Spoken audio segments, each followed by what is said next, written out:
Right now, next up, the Pit Life Comedy Podcast with Philip Anthony. And you are not going to move. Pain is temporary, but laughter is forever. Hey, welcome to another episode of Pit Life Comedy, the podcast where pain is temporary, but laughter is forever. This is going to be episode 4, technically, and I got a very special guest here, man. I was trying to work the schedule out to get him here. I know this guy for quite some time. I think we met like 10 years ago. We'll get into that story, but I'd like to introduce you guys, the one and only Mr. Steve Nagle. What's up, Steve? I've never seen you before in my life. Here we go. You're going to ruin my lies. I walk in, it's like this Latin love fest going on. There's candles burning. There's just want you to know I care. The smell of brute. Or polo. Is that polo? It's both. It's a mix of both. It's yeah. Brolo. Brolo, yeah. I like it. So tell the audience about yourself. I know a lot of people in the area know you. Hopefully, there's gonna be a few Puerto Ricans who haven't met you yet. So yeah, there's some people don't listen to the radio anymore. I'm the co-host of the Bax and Nagle show on Rock 102 in Springfield, and I've been doing that. I've been the co-host of the show for about 3 years now, and I've been working there since 2005, so 20 years this year. Wow, this makes 20 years? 20 years in That's August. Amazing. Yeah, I was hired August 29th, 2005, just as Katrina hit New Orleans, and that was it. That's your marker. You're like Katrina and I. Usually every major event in this country, I get a job disaster? change. Yeah. Okay. So hopefully there's not another one soon. I was hired in radio back in 2001, right after 9/11. So. Oh wow! Yeah. It's been a while. It's been a long while. Well, the good thing is that each of those occurrences was something positive. Like the national disaster wasn't good, but then you got a good job and you got good stuff. I mean, you got to look at it. There's horrible things that happen all the time, but you got to focus on the good things. You know? Yeah. So we met. I remember we met at the Still, the old Still, in Agawam. Yeah. And it was a show. I think Bob Montgomery was running the show, and he booked us on the show. And we were chatting. I remember we were chatting before the show, and he's like, "You're like, hey, I got another show coming up. I don't know if it was the same weekend or the following weekend. It's like, hey, you want some time? I could put you on that show." And I was like, cool. And then you realized the show hadn't started yet, and you were like, I should have watched you go up before I offered you a spot. And I was like, don't worry, I'll let you change your mind afterwards. Afterwards, right, yeah. And then you were nice enough to still put me on that show. And again, we've known each other since then, I guess. We haven't got a chance to work with each other a lot, but lately we have. Yeah, I mean, we both do a lot of community service stuff, so I see you here and there throughout different events and different... the parties and the fundraisers and all that stuff. So it's been a nice ride, Phil. Yes, we're still going. Yeah, right. You made it sound like it was the end. Well, it's been a nice ride up to this point. Okay, I'm older than you, right? I'm a lot older than you. You Latino guys are always older. How old are you? I'm 46. Oh yeah. I got You're like 68, right? No, I'm 52. I'll be 53 in September. So yeah, but you don't see. That's the thing. You don't look it. You look like you're younger than me. Because I never had any children. They suck. They're great, but they suck the life out of you, like stress and all that, right? Sometimes it depends. Okay. You gotta get beyond that. You got good kids. I don't know. Yeah. I do have good kids. My kids are awesome. They're tall as heck. They did. You met them the other day. We had the Rick's Place event over at Vantage Valley in Ludlow, and they're my youngest is almost. I'm 6 foot, and my youngest is about 5'8". So she's getting there. Yeah, that's why she went like that. But yeah. Well, she had high shoes on too. Meanwhile, I'm at her shoulder. Yeah. It is. You got to look up to the kids. It's crazy. It's crazy. So the show is it's called Pit Life, Pain is Temporary, Laughter is Forever. Mm-hmm. And it's about, using humor to get through life's toughest moments. We all go through stuff, and some tougher than others, and I'll never pretend to know or understand what someone else goes through, but I do understand that there's a way to navigate through these things, and whether it takes some take longer than others, there's always a way. And so your story hit me because it's something I couldn't imagine going through. And I had another guest on the show who 8 years ago, same thing, right? Yeah. So I was able to let him share his perspective. He's not a comedian, but he's just in the community. The people that know him, oh, he's that funny guy. But he can't get on stage. He doesn't have the balls. Right. That's right. You don't have the balls. But he is a comedian. So in essence, comedy is what helped him get through. Having a sense of humor helped him get through. So, if you don't mind sharing some of your story and tell us how that all played out. Sure. Back in 2016, I married my wife Jennifer back in 2009. We had two beautiful. I still have two beautiful children. And back in 2016, she was diagnosed with stage 4 esophageal cancer. And it was this crazy story where I used to do DJ gigs, things like that. And I was out at a gig, and she had gotten stung by bees. She was washing some window on the house that we didn't really go near. So she's washing the window. She gets stung by 6 bees in that location. 2 in the head, 2 in the chest, and 2 on her arms, right? So she texts me. She's like, "Oh, I just got stung 6 times," and luckily her mother was there, who was an RN, retired RN, but she was there to pull the stingers out and make sure that she wasn't having a reaction. So everything was seemingly okay. And then about 5 days later, she said to me, "I'm not feeling well. I don't know what's going on, but I need to go get this. I need to go get this checked out." Now here's a woman who she was the healthiest person I knew. She walked 10 miles a week. She, moderately drank. She didn't smoke. She didn't do any of these, nefarious things that you would think would lead to something like this. And we went to a Med Express, and they did like this little mini scan thing, and they're like, "You're gonna have to go to the ER." So they sent her to the ER. This was in the summer of 2016. And she goes to the ER, and this guy, who was the ER doctor at the time, after a bunch of scans and tests, they come back and they close the door. The nurse holds her hand and the doctor says, "I think you have some sort of lymphoma. We're going to need to send you to an oncologist." And that kind of put you through a whirlwind right then and there. Like, what are you talking about? You're denying. Bees. Yeah, bee sting. This is a bee sting. So she then goes to an oncologist. They set up an oncology appointment for the next day. We go to the oncologist. He goes through 100 different questions about somebody who would have cancer. She says no to every single one of them. So he says, rather than do a biopsy on this thing, we're going to treat this like a bee sting, just to rule this out, because this is kind of weird that, a person like yourself would even, go through this. So he puts her on antibiotics, and she goes through a set of antibiotics. All the bee stings go away except for this one on her neck.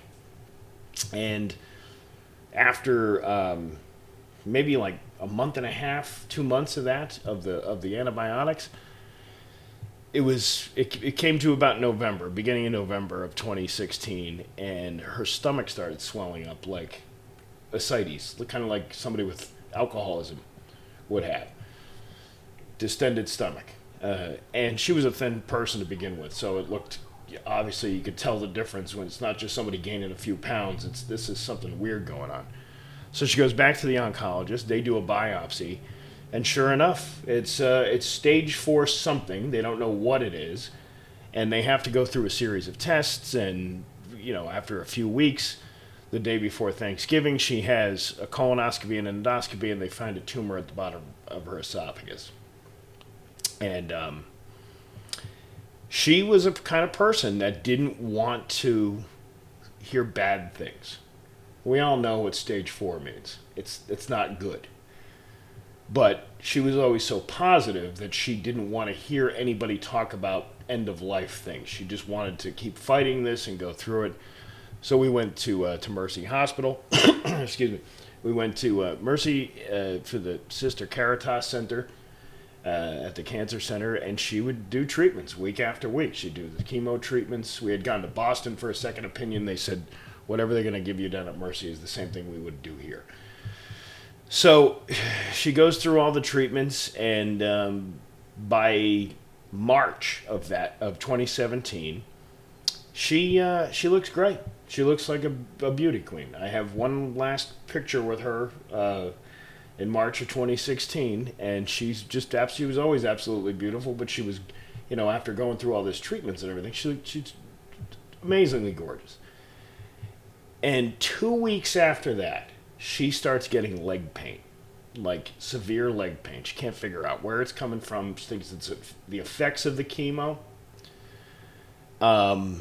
They go through to a bunch of tests. They can't figure out what's going on. She eventually, by the beginning of April, can't stand it anymore. She can't, sit still. And she finally gets admitted to Mercy Hospital full time. And they sedate her. They do all these things, to try to keep her calm and safe. And they do a final spinal scan, and the cancer had spread to her spine and all the way up her spine to her brain. And it's one of those things you don't know. Like, you have no idea how this is going to go. All the scans for the cancer had spread to most of her lymph nodes and body. All of those were gone. All of those tumors were gone because of the chemo treatments.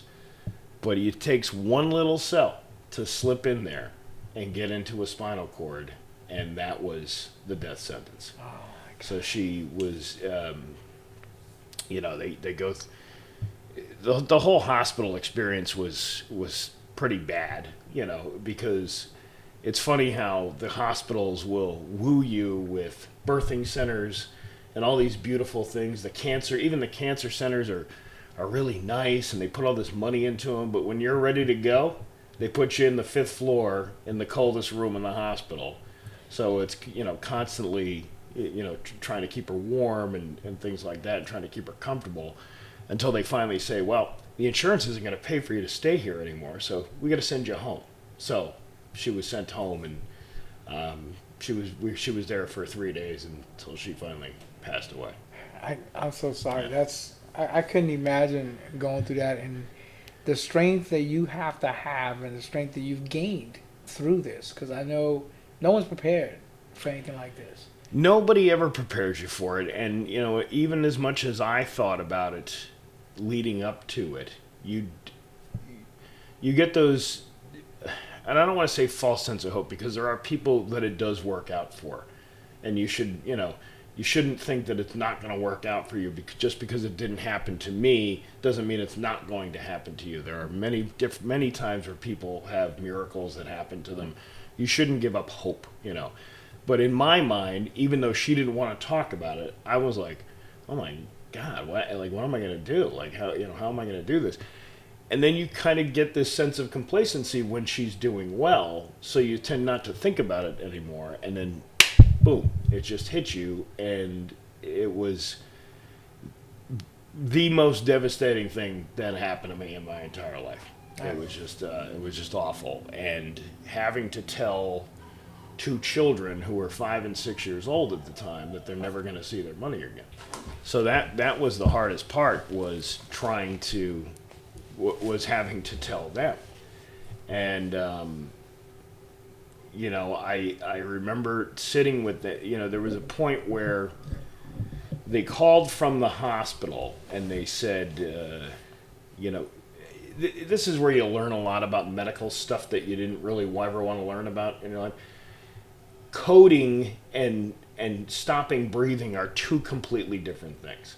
She stopped breathing because she was so sedated that it's kind of like an apnea kind of thing where you get apnea from things. So the doctor called me on a Saturday afternoon because here I am I have to take care of my kids too. Right. So I have to be with the kids, and then we went to an Easter egg roll hunt that day. And I'm back and forth, switching off with my sister-in-law to go back and forth to the hospital in between. And they called from the hospital. We were supposed to go to my nephew's birthday party. And they called from the hospital and said, hey, she stopped breathing. So then I'm freaking out. And I said, we're not going to the birthday party. We're going to get in the car, and luckily my sister was there. I think it was my niece that drove. I don't remember exactly how that happened, but it was a long ride to Mercy Hospital, facing, I don't know what I'm going to be seeing when I walk in this room. And as we were sitting down in the lobby of Mercy Hospital, I said to the kids, I said, your mom is probably going to pass away. And they were just, they were crying, and they're like, no. And, they had seen that movie Big Hero 6. I don't know if you ever saw that. I did. So they knew what passing away meant. They knew, what the concept of that was. I don't know how much they understood it at the age of 5 and 6, but they knew it was permanent when that happens. And I said, we can go up and see her right now, if you want to. And they wanted to. And we walk in the room, and my wife's got the mask on her face, and they're freaking out. And she takes the mask off, and she hugs them and says, "Oh, come here." And she was all hopped up on drugs, and I said, this is before I took them in there. I went in there just to see her, and I said, I just told the kids you were gonna die, because she was all perked up. And she's like, well, that was a stupid thing to say. like it was my fault that I would say something like that. And so we brought them in, and she comforted them, and that was the last time that they got to be with her, because I didn't want them to be there at the end, you're just not. You're 5 and 6. I don't know. That stays with you. Of course it does. It can really stay with you. Yeah. But that was probably, after she passed, that was probably one of the hardest things I've ever done in my life, is try to take on all of the responsibility of taking care of the kids. We were great co-parents. I knew everything. I knew how to do everything, but she did it 10 times better, So that was the biggest challenge for me, is like, do I go back to work? Do I even have a job anymore? Like, what am I going to do? Like, how am I going to go to work at 4 o'clock in the morning if I got to take care of kids that are this little? And it was a pretty rough time. It was a very, very rough thing for me to deal with. I can't even imagine. And when I spoke to our other guests who went through that, there's a question I asked him, and it was because of a video I watched of yours, right? Mm-hmm. And it was people telling you, trying to be helpful, like, tell you it's going to be okay, and all that kind of stuff, right? And it was because I watched the video that you did live on the beach. Yep. Right, and it was kind of that same concept, and it was just you explaining. Everyone has their own way and their own time, so it's not like it's gonna be okay or it's ever gonna be okay. But there's gonna be a time where you're through it. So, can you talk a little bit about that? Because other people who are going through this, people are telling them the same thing. They're saying, yeah, it's gonna be okay, and it's like you want to punch those people in the face because they don't know what you're going through. Yeah, and you're referring to a video that I made like a couple of months ago, and because I'm at a point now where I have learned how to navigate grief. Grief is one of those things that people think they might know how to deal with it, but then they really don't know how to deal with it, because they don't know, how long does this last? How long does this hurt last? And am I ever going to, be able to be happy again? Am I ever going to be able to feel feelings again? Because, probably for the first, I would say 2 years, I was in a brain fog after that. And my only instinct was survival mode. And survival mode meaning, let's just get these kids up out of the house and ready to go. I had to get a nanny to come over the house at 4:30 in the morning in order for me to go back to work. It was a huge life shift in a very short period of time. And because routine was gone. There was always a routine. I would go to work. My wife would get the kid, she'd get the kids up. She'd get them ready. She'd get them dressed. I would pick them up from school and the preschool on the way home. And so we had this system. It was a good system. It was a good co-parenting system. And now it's all gone. And, I'm relying on friends who, I really am so grateful for a community of people that I know that help me out, and it's just like regular life. People come and go in your life, but they all have a function, and they all have, whether you have a good experience with them or a bad experience with them, it's all part of the game. It's all part of moving on and learning from mistakes, or learning, things maybe you weren't doing correctly. And so I'm really grateful that I had people to do that. And there's a lot of people that don't have that. And that's what one of the things that I did was started taking my girls to this organization called Rick's Place. And Rick's Place is for grieving children and families who have lost somebody close. It was started by the family of Rick Thorpe, who died in one of the towers in 9/11. And his family didn't have anybody or any resources in order to comfort his children. So they started this group, and they started out back in, I think it was 2004, with 4 families. Now they have, probably a rotating of 28 families. Wow. And it's one of these things that if I hadn't had that, I don't know where I would be today. Because it's all the tools. They give you all the tools. Even when I first signed up, they don't even let you sign up right away. You got to wait 3 months because they know you're still in this shock from being in this, state of mind. Once we started getting into the group, I'm just sitting there going, all right, when am I starting feeling better now? Like, when is this going to happen? It doesn't happen that way. It doesn't happen that way.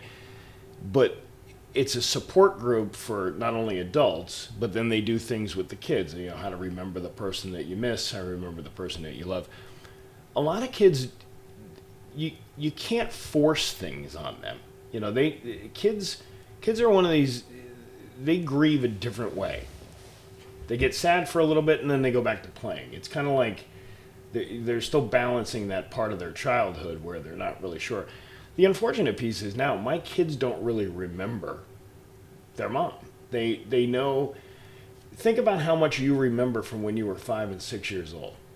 Yeah. If that gets cut off from you, you don't remember. You might remember certain things, like, I talk to my kids and they remember this, they remember that, they remember her, they remember who she was, but they'll never get to know her. And they can only get to know her by people that we know and love, and family and friends and things like that, and all these. So I encourage always people, if you have a good story about her, go ahead and tell her. I tell my kids. But even though you might not be aware of what's going on at the time in these groups, it's tools that'll help you later on.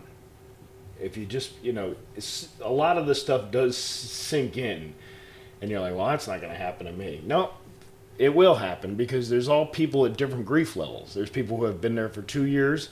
There's people who have only been there for 2 months. Everybody is sharing an experience so you can prepare for the next thing. Death can come in many different forms. Accidents, cancer, whatever. There are people there that are all there for a different reason. But the themes of grief are all the same. People go through almost the exact Same stages? Elizabeth Kubler-Ross, you probably heard of the 5 stages of death and dying, and it's the same thing. It's the anger, it's the denial and the acceptance and all those things that eventually come to you.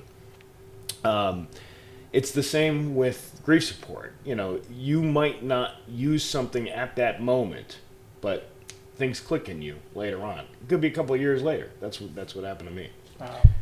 So I mean, when I was talking to our other guy, same thing. It was just like me. I don't even know what to say.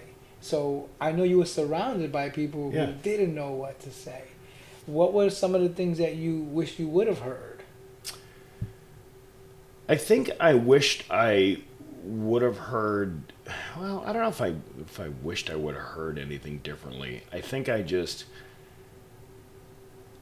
more of an explanation that these feelings are not going to last forever. Like, yeah, I still miss her. I still love her, dearly, but it's different. It's not different where, if you had asked me 8 years ago, I would have started breaking down and crying almost immediately. That's the thing about, managing grief and managing the thing. It's okay to do that, but you can tell the story without breaking down. You can tell the story without falling into right. You couldn't have this conversation 8 years ago. No, absolutely not. Absolutely not. I couldn't do it without us stopping the tape and give me a second, Right. Phil. I got it. No, I got it. I get it. I get it. I completely get that. So as a comedian, right? Because that's what you are. You're a comedian. I met you as a comedian. I know you're a radio host. You've been doing that for a long time, but I think comedy came first. Am I right? Yeah. And so you've been doing. How did that play a role in getting through the grief too? I know Rick's Place is a great organization. I hope we can do a fundraiser for them soon. Yeah. But because I love what they do. But how did you being a comedian and having a sense of humor, how was that able to play a role in helping you through the grief too? Well, I've always had a cerebral sense of humor to begin with. A little sick sometimes, but and go ahead. a little sick, Well, sick or just off the cuff. I don't know, whatever you want to call it. But I'm a little bit rough around the edges when it comes to some jokes. But I also grew up in a household where it was a very dysfunctional family. I had an alcoholic father and a codependent mother who kind of just, oh, nothing's wrong here kind of thing. And meanwhile, this guy's screaming and doing all kinds of embarrassing things to you. So that takes a toll on you. But it also gives you a different perspective on how the world works. Like, the world isn't always rainbows and roses and unicorns and stars. It's like there's some horrible people out there. There are people, and it's maybe not that they're horrible people, but they have their own addictions, and then they take it out on people, and then that passes on to another generation. But that also made me say, I never want to do that. I don't want to be that way. And I did go down that path. I did go down the path of drinking and over drinking and to kind of medicate yourself. You medicate yourself into pain. You can't do that. That's unless you want to go next. That's how that's going to go. But the thought of my kids got me out of that. That's a whole another story. But as far as the humor goes, it was almost immediately. We were when my wife was dying. She's on her deathbed in our living room, and we have probably 8 or 9 people surrounding us. And when somebody starts to die, they start getting this kind of gurgle in their voice. So I was like, oh, that reminds me of the Yoda sound on the thing. So I started playing the Yoda sounds back and forth. Now there was 8 of us around there, laughing our asses off, because she would have thought it was funny too. That's the kind of thing. I know it sounds insensitive and it sounds horrible, but until you're actually in the moment, you really can't make that judgment until it's there. I wouldn't necessarily bring that to the stage to talk about, but it's a coping mechanism. I get it. It's absolutely a coping mechanism. Right, and it helped everyone, including her, in that moment, because now it's not her surrounded by sadness. You're still surrounded by laughter, and there's a different feeling inside and out when that's what you're around. Yeah. So I get it. I watched my grandmother pass, so I know the sounds you're talking about. Yeah. And it was, but it's the day before, we were joking. Yeah. My grandmother had the best fart jokes. Right. You know what I mean?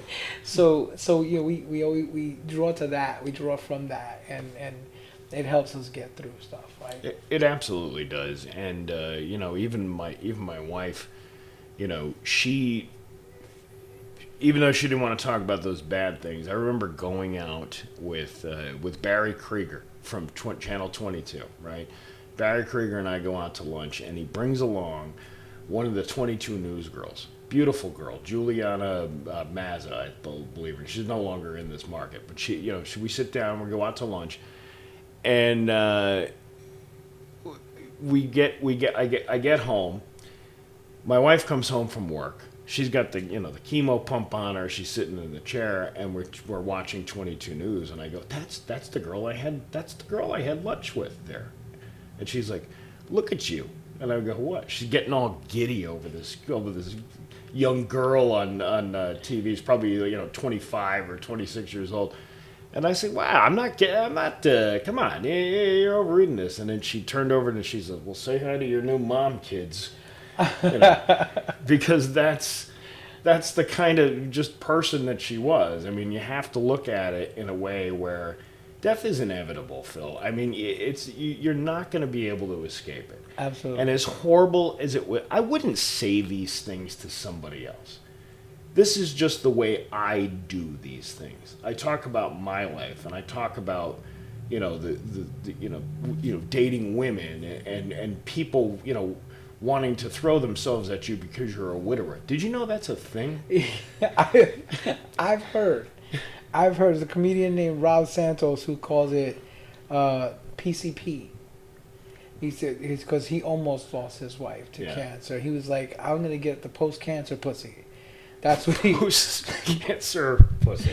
That's what right. Okay. That's what he called it. And he tells the story, and then there's a part of it where where they find out she's good, she's cancer free, and he's like, oh, I'm not gonna get that. And he's like, so doc, so there's you're telling me there's everything you can do, like you've done it all for me, and you're denying me this thing. Yeah. Hey, listen. Bereavement sex is great, man. I mean, it's like... I don't want to know, but... I mean, tell me, but I don't want to... No, you don't want to find out. I don't want to live vicariously through me, Phil. You don't have to know about it. It's like one minute you're holding the titty, and the next minute you're like, I wonder if she would have approved of her. It's dark. It's a dark joke, but it's it is what it is. And that's funny. It's like you try to date people, and you're like, oh well, here's the urn still in the room. I have if you want to come over and have a date with me, and maybe a threesome with the urn in the sleep number bed. It is a perfect. Is somebody listening to us? No, you're touching the urn like. Oh yeah. Well, it's good. I got the urn. That was another thing. I had the urn on the Scratch and Dent website. What? There was this guy. You did how do you buy an urn from like a clearance section? How'd you? So, this guy, I knew this guy back up to before my wife passed. It was the weekend. So the weekend before, 5 days before my wife passes away, they want me to sign a DNR. Do not resuscitate at the hospital. I'm torn over this whole thing. It's like, well, wait a minute. Don't you want to save somebody that you love so very much? And after talking with the doctors, they're like, we could do another week of chemo and radiation and all that stuff, but that's just going to keep her in pain. It's not going to get rid of anything in the cancer. And I talked to many different professionals about this because it's a hard decision to make. I mean, you're talking about you being the one, you're the medical proxy of this person that you love so very much, and you're basically allowing them to say, I don't want them to live anymore. But you can't look at it that way. You have to look at it as, how much more suffering do you want to put somebody through when you know that the inevitable is going to happen? Yeah, I can imagine that there's a place where you're like, am I being selfish? Is this what they want? Right. Right, so yeah. Now, my wife was always impressed about me knowing a guy. So we needed tree work, I know a guy. We need electrical work, I know a guy for that. We need car work, I know a guy. Working in the community, you meet a lot of people, you know a guy, And when she did have a moment, quite a few moments of clarity leading up to the death. And when she was in the hospital, and I said to her, and we had this really intimate moment of speaking and talking about knowing what's going to happen. She now is accepting the fact that this isn't going to work out. And we just sat in silence for a few minutes, and I said, well, what do you want to do? What would you like as a celebration for your life? And she said she wanted to be cremated. And I was like, you're not going to believe this, but I know a guy. And I did. I knew a guy. His name is Lenny, and he sells discounts, urns, and caskets out of Palmer, Massachusetts. This guy I had known from a couple of years ago with the Bax and O'Brien show, when it used to be called the Bax and O'Brien show. We had this guy come with a casket on stage. He sold discount caskets and urns, and his name is Lenny. He's the nicest guy you ever want to meet. And his mission was to make sure people didn't get screwed by funeral homes. Because the funeral home industry is a booming business, man. They will upsell you on it's kind of like buying a car, but now a person's dead, and they tend to take advantage of the fact that you are in your most vulnerable moment. You're pretty much going to say yes to anything, but as I said, you got to pick up tools throughout your life. It's like one of those things, like, how is this going to, you don't think how is this information is going to be useful later on. She was never a bougie woman. She didn't, she made things look nice on Dollar Tree budget stuff, but she made it look like $1 million in our home. She made our house a home. So she was never the kind of person of like, do not spend, she would say, do not spend $1,000 on a jar, that kind of thing. She was under sedation. I'm looking online at this guy's website. And they have, they're a couple $100 each that he's gotten for it. And then there's this scratch and dent section. I'm not making this up, though. And there's a scratch and dent section, and it's only $40. It's only $40. And you're like, this is what she would have wanted. That's exactly what she would have wanted. And we get the thing, and it's got a little tiny. You can't even tell. You can't even tell that the thing's got a scratch on it. And this guy, Lenny, comes over to the house after she passes away. My youngest didn't stay in the room, but my oldest wanted to see the process of how the ashes got transferred into the basic box that they give you to put into the urn. And he was one of the kindest men that I've ever met in my life, who was and he did it with such grace and gave my daughter a stuffed animal, and just made her feel comfortable, like this is how you do it. And we get to the part where he's trying to fit the bag into the, and I didn't realize, I thought it was just you take a bag out, you put it in another thing. You got to fit it in the neck of the bottle, so then you got to take some of it out. And he's got 2 containers. It was like kind of like a mad scientist kit this guy's doing in my kitchen. And he's trying to put it in the bottle, and he goes, "Oh, I don't know if we would." He goes, I think we're gonna have to take more out. And then my oldest, who's 6 years old, is almost 7. She goes, I think Mommy would say she would need to lose a few pounds. I mean, I think that's kind of, but see, that's the kind of humor that goes along with that. I mean, that's helping her. So when is she hitting the stage? Well, probably soon. I would imagine. It's quite the star, actually. So, because at that age, to have the wherewithal to say that, right? Yeah, that's funny. So,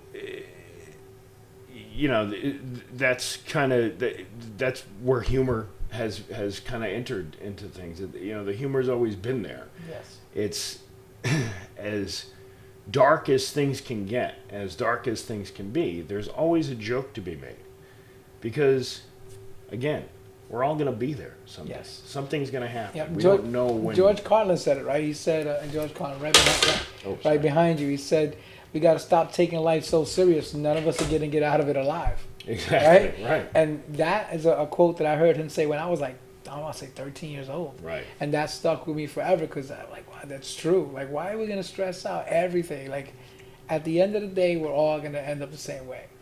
Listen, I was a giant ball of anxiety for probably a good 4 years, I would think. And it wasn't until I started taking care of myself and started saying, you need, my wife would have said, you need to put your big boy pants on. You can't rely on people. You can't, The pandemic really helped that, because then people weren't coming over anymore. So it was kind of the beginning of me going, okay, well, now I got to do this on my own. I still had the nanny there, but that would only last for another 1.5 years until she went off and started her own family and that kind of thing. So it was kind of just slowly taking the training wheels off in order for me to continue Yeah. to raise these kids. And then we eventually stopped going to Rick's place during the pandemic. And not because it wasn't helpful, it just sometimes always talking about something isn't the best thing for you either. Sometimes it's okay to take a break from that. And we can always go back whenever we want. Many families sometimes do if things get hard for them. But it's better to kind of take a step back and focus on other things. Life still goes on. Life still moves forward. And you have to enjoy those things. And because think about it, if something were to happen to you, would you want somebody not having a good time, not having fun? Like, it's just you. Like, Right. it's me. I mean, as I far want as everybody to stop. I want everybody to stop, be miserable, because it's me. I'm gone. Like, what the heck? How can you continue going? It's not going to happen, Phil. That one stopped again. All right.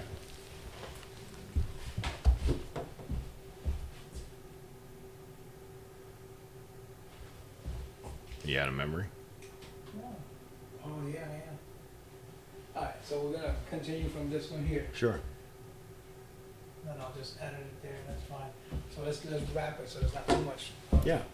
missing. But yeah, I would definitely want everybody to stop living life the way you are. I'm gone. Everything is over with. There's no reason Right. for you to go on. Phil is gone. Like He's no longer with us. We can't move on. That's it. That's by the way, your electric bill's too tomorrow. You got. Oh, okay. I'm not worried about the electric bill. It's the delivery charges. Yeah, that's the worst part about it. What would you say to someone who's going through something similar to you? What message would you share with them? And just go into that camera right there so that you speak to them. I would tell you that as much as it hurts and as much as you're dealing with a struggle right now, it's gonna be okay. You might not think that at this moment, but you will be okay.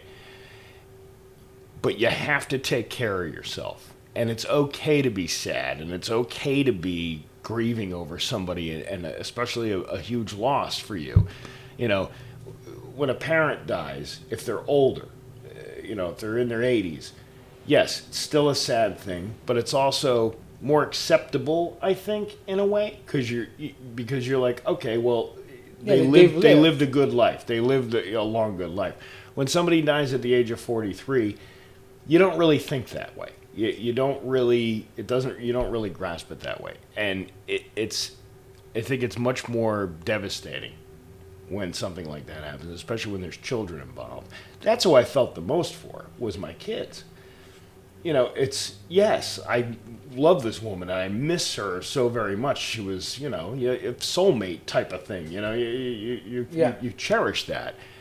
But it was also, I feel so bad for them because they never got to know how wonderful she really was. She was a great mom, and she did all these wonderful things, but they'll never really grasp that. They'll never get to know her. The way you knew her. The way I knew her. And now they're stuck with you. And even before I knew her, we met each other in like 2006, but she had a whole lifetime before that. So there's all these other people in our lives, and her best friend and her sister-in-law and all these people that know her. That's where I focus on the energy of let those people tell a story too, not just the one narrative. I love that you said that earlier. You were like, if you have a good story about it, share with them. I said that during her memorial. We had a memorial party for her. It wasn't a traditional funeral. She didn't want that. It was a Mardi Gras themed memorial. We had the jazz band. We had not a band, but we had the DJ and the lights, and it wasn't your typical because she didn't want anybody to be sad. She wanted families having a good time. That's all that she cared about, was having families having a good time. And they did. As sad as the event was, there was kids running around. They're eating ice cream. They're doing all kinds of stuff. And so I think if you're going through that, you need to look for the tools, and there's plenty of tools out there. Reach out for help. A lot of people aren't as lucky as I am.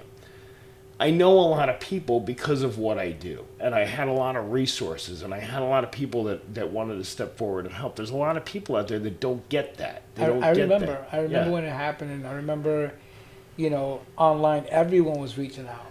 And, Yeah. And so I knew you had some good support. At that time I wasn't married. Yeah. So I didn't know. I couldn't even imagine what to say, what I could have done. It's just that helpless feeling, but I could do is just wish you well. Like, I was just like, wow. And you can also get taken advantage of, which I did in that time, by a lawyer who reached out to me, and I had known the guy for years, and he's like, I'll take care of any kind of, estate planning or anything you want to, set up. And he did not. I gave them about $2,500 to do a will and do, for me, because then, now I'm thinking, like, we didn't have a will, so now I'm kind of like, okay, what happens to my kids if something happens to me? So I'm trying to rush to get all this stuff done, and then when I went to go sell my house, I realized, oh, he didn't do any of the stuff that he said he did. Let's shout him out. You know what? But that's the kind of thing. Yeah. You know what? I'm a big believer in karma, and I don't need to go and badmouth people. They know what they did. He eventually had to fix his mistake. I never got the money back, but at least the mistake was fixed, and I could move on with the sale of my home and move into a new home. But I believe those people will get theirs. The universe Absolutely. will deliver to them. I don't need to be the cog in the wheel to do something to them. I don't believe in I'm the same way. I really don't. Yeah. Just like, And most I don't people- have to do anything back to you. It's gonna happen. Most to you. people will do themselves in. The people that do nefarious things, it'll come back to you It comes somewhere. to light. It Yeah. comes to light. So I'm gonna get ready to wrap up only because we're running out of. We're running out of space. Yeah. I'm sorry this wasn't funnier than you. No, it's real. We had some good. You'll see. There's gonna Yeah. be some good stuff in here. I know there's All good right. stuff in here, but it's real stuff, and it's more about that. It's more about being the pain being temporary. Knowing even if temporary is longer for some than others, like you said, it's gonna be okay eventually. At some point, you just gotta keep working on yourself. Reach out to people. Find to people. a group like Rick's Place, even if it's not Rick's Place. There's somebody out there that cares. There's people out there that you can reach out to. It doesn't seem like it, but there are people that care. And if you want, just reach out to us because we know a guy. Like we know a guy too. We know a Yeah. guy. I can direct you right to the right people. Yep. And that's what I love doing is being able to connect people with the things that they need, no matter what it is. Like I can't help everybody with everything. I'm gonna talk to you. I need an electrician, but we'll talk about that after this.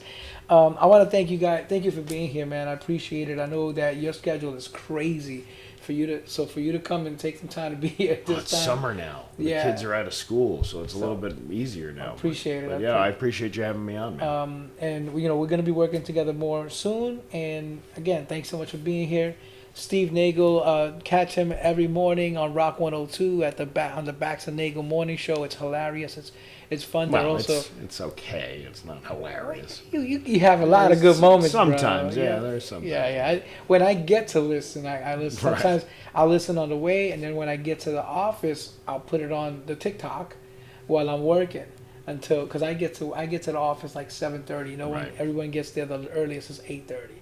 So for that hour, I'm by myself.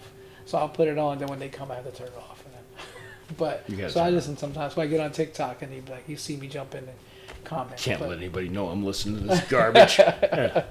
But I appreciate you being here, and just remember, guys, it's gonna be okay, because that's what it's about. So I tell everybody all the time, thanks for tuning in. Laughter is life, so whatever you do, keep laughing, because pain is temporary, but laughter is forever. Talk to you guys soon. Thanks, Steve. Awesome, man. Right now, next up, the Pit Life Comedy Podcast with Philip Anthony. And you are not going to move. Pain is temporary, but laughter is forever.